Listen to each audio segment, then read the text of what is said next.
Hi everybody! Today we are going to learn something about the environmental impact produced by the production of electricity. On the one hand, power stations have an important impact on local ecosystems. For example, they require the construction of new buildings and other infrastructure such as power lines or dams, roads and communications, etc. And on the other hand, power stations also generate waste products that can affect the environment. To study the effects on the environment, we need to remember that energy production includes many steps, from the extraction of natural resources to the production and final distribution of energy to consumers. Each of these steps can have an impact on the environment.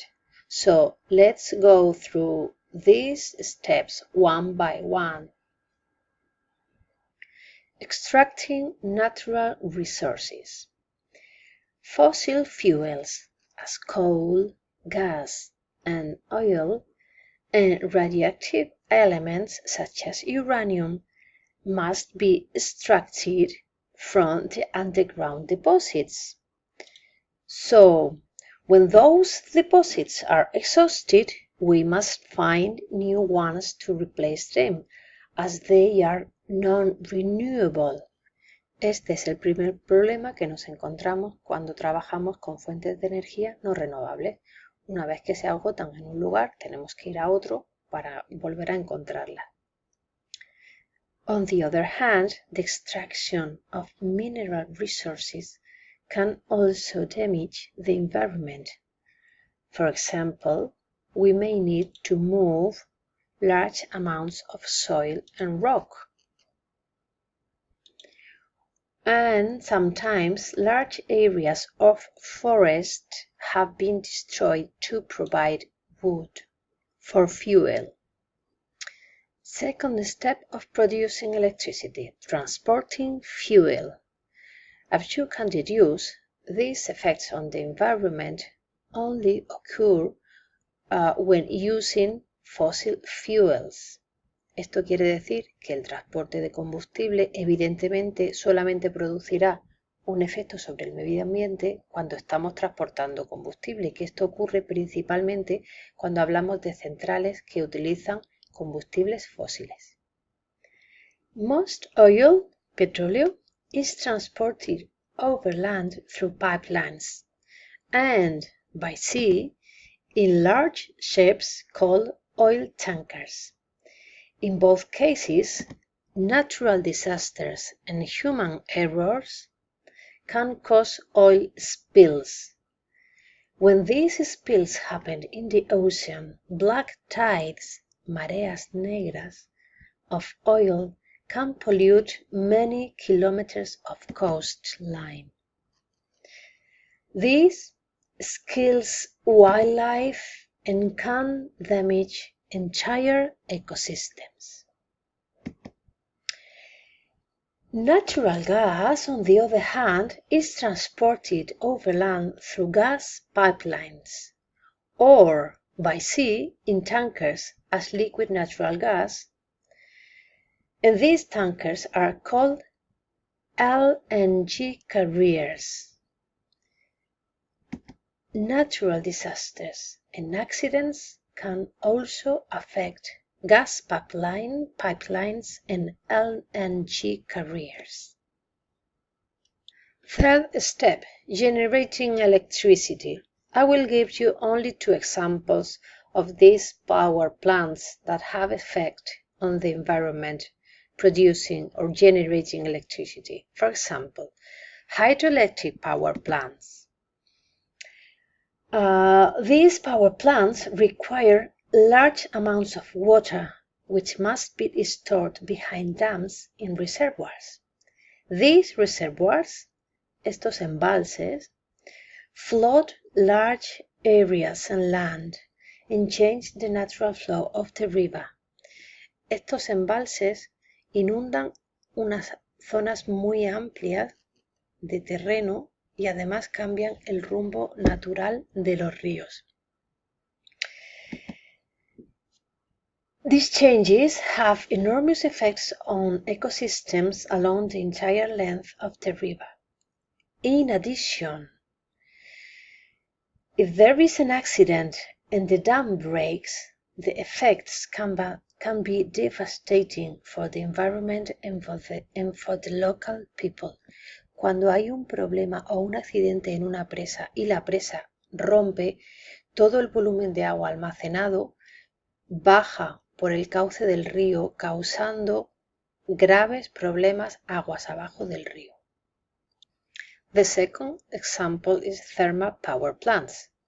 As you know, the air pollution that they produce contributes to climate change, and water is polluted when it is used for cooling.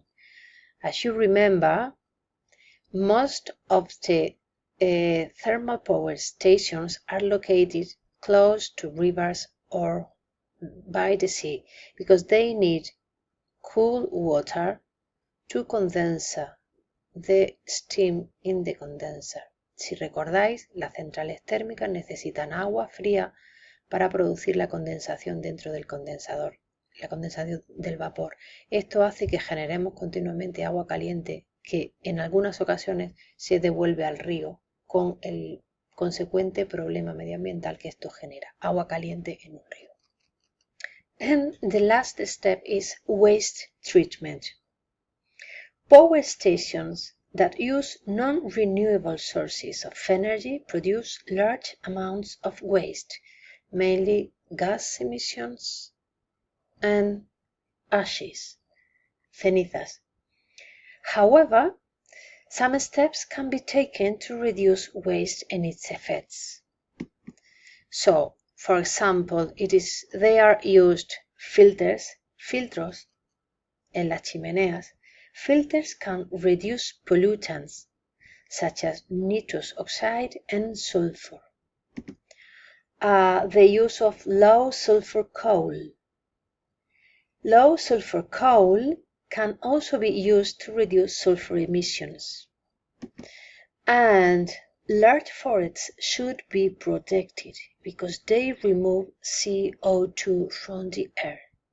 So protecting large forests is maybe another interesting step to take into account.